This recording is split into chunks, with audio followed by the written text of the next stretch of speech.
Welcome back to my channel. ಮೊದಲನೇದಾಗಿ ಇವತ್ತು tomato ಚಟ್ನಿಗೆ ಏನೇನು ಮಾಡೋದು ಅಂತ ಹೇಳಿ, ಮೊದಲಿಗೆ ಎಣ್ಣೆ ಹಾಕ್ಕೊಂಡು ಅದಕ್ಕೆ ಈರುಳ್ಳಿ, ಬೆಳ್ಳುಳ್ಳಿ ಮತ್ತು ಹಾಗೆ ಒಣಮೆಣಸಿನ್ಕಾಯಿ, 4 ಟೊಮೊಟೊ ಹಾಕ್ಕೊಳ್ಳಿ, 2 ಈರುಳ್ಳಿ ಹಾಕ್ಕೊಳ್ಳಿ. ಅದನ್ನು ಚೆನ್ನಾಗಿ ಫ್ರೈ ಮಾಡ್ಕೊಳ್ಳೋಣ.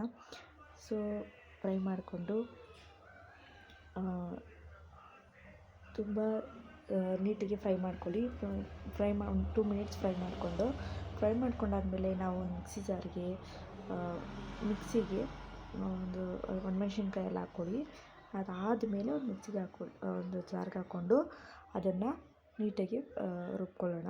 ಸೊ ಪ್ಲೀಸ್ ಸಬ್ಸ್ಕ್ರೈಬ್ ಮಾಡಿಕೊಂಡು ಚಾನಲ್ನ ನೋಡಿ. ನನಗೂ ಮುಂದೆ ಬರೋವಂಥ ವಿಡಿಯೋಗಳಿಗೆ ಮಾಡಬೇಕು ಅನ್ನೋ ಪ್ರೋತ್ಸಾಹ ಸಿಗುತ್ತೆ. ಪ್ಲೀಸ್ ವೋಟ್ ಮಾಡಿ. ಹಾಗೆ ನನ್ನ ಕಮೆಂಟ್ಸ್ ಹೇಗೆ ಬಂತು ಅಂತ ನೀವು ಟ್ರೈ ಮಾಡಿ. ಒಂದು ಸತಿ ಕಮೆಂಟ್ಸ್ ಮಾಡಿ ಹೇಳಿ. ಹಾಗೆ ಅದೇ ಬಾಣಲಿಗೆ ಸಾಸಿವೆ ಕರಿಬೇವು ಹಾಕಿ ಅದನ್ನು ಮಾಡಿರೋಂಥ ರುಬ್ಬಿರೋದನ್ನ ಅದನ್ನೇ ಹಾಕಿ ನೀಟಾಗಿ ವೇಸ್ಟ್ ಮಾಡಬೇಡಿ. ಅದಕ್ಕೆ ಒಂದು ಸ್ವಲ್ಪ ನೀರು ಹಾಕಿ ನೀಟಾಗಿ ತೊಳೆದುಕೊಂಡು ಹಾಕ್ಕೊಡಿ. ನಾನು ಇದರಲ್ಲಿ ಸಾಲ್ಟನ್ನು ಆ್ಯಡ್ ಮಾಡಿ ತೋರಿಸಿಲ್ಲ. ಸೊ ನೀವು ಸಾಲ್ಟನ್ನು ಒಂದು ಸ್ವಲ್ಪ ನಿಮ್ಗೆ ಎಷ್ಟು ಬೇಕು ರುಚಿಗೆ ತಕ್ಕಷ್ಟು ಅದು ಹಾಕ್ಕೊಡಿ. ಬಟ್ ಏಕೆಂದರೆ ಕ್ಲಿಪ್ಪಿಂಗ್ಸು ಮಿಕ್ಸ್ ಆಗಿಬಿಟ್ಟಿದೆ, ಸೊ ಅದಕ್ಕೋಸ್ಕರ.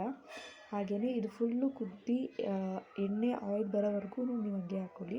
ಆಮೇಲೆ ಲಾಸ್ಟಲ್ಲಿ ಚಿಲ್ಲಿ ಪೌಡರ್ ಹಾಕ್ಕೊಂಡು ಮಿಕ್ಸ್ ಮಾಡಿಕೊಂಡು ನೀಟಾಗಿ ಅದು ಆಯಿಲ್ ಬಿಡಬೇಕು. ಆಯಿಲ್ ಬಿದ್ದು ಹಸಿ ವಾಸನೆ ಹೋಗೋ ಥರ ಬೇಯಿಸಿ ಕುಕ್ ಮಾಡಿ. ಸೊ ಪ್ಲೀಸ್ ವೋಟ್ ಮಾಡಿ. ಹಾಗೆ ನನ್ನ ಚಾನಲ್ಗೆ ಸಬ್ಸ್ಕ್ರೈಬ್ ಮಾಡಿಕೊಂಡು ನೀವು ಮಾಡೋ ಸಬ್ಸ್ಕ್ರೈಬ್ ಮತ್ತು ಲೈಕ್ ಕಮೆಂಟ್ನಿಂದ ನನಗೆ ಮುಂದಿನ ವೀಡಿಯೋಗಳಿಗೆ ಪ್ರೋತ್ಸಾಹ ಸಿಗುತ್ತೆ. ನಾನು ಇದನ್ನು ನೋಡಿ ಈ ಥರ ಆಗಿದೆ, ಲಾಸ್ಟ್ ಈ ಥರ ಆಗಬೇಕು. ಆಗ ಫುಲ್ಲು ಕುಕ್ ಆಗಿರುತ್ತೆ. ನೀವು ದೋಸೆ, ಚಪಾತಿಗೆ ಮತ್ತು ಬಿಸಿ ಅನ್ನಕ್ಕೆ ಹಾಕ್ಕೊಂಡು ತಿಂದರೆ ಇನ್ನೂ ತಿನ್ನಬೇಕು ಅಂತ ಅನಿಸುತ್ತೆ. ಯಾವಾಗಲೂ ಒಂದೇ ಥರ ಯಾಕೆ ಮಾಡ್ತೀರಾ? ಡಿಫ್ರೆಂಟ್ ಮಾಡ್ಕೊಂಡು ತಿಂದರೆ ನಿಮಗೂ ಇಷ್ಟ ಆಗುತ್ತೆ. ಸೊ ಪ್ಲೀಸ್ ನೀವು ಈ ಥರ ಮಾಡಿಕೊಂಡು ಟ್ರೈ ಮಾಡಿ ಒಂದು ಸತಿ. ಹೇಗೆ ಬಂತು ಅಂತ ಕಮೆಂಟ್ಸ್ ಮಾಡಿ ತಿಳಿಸಿ. Thank you for watching.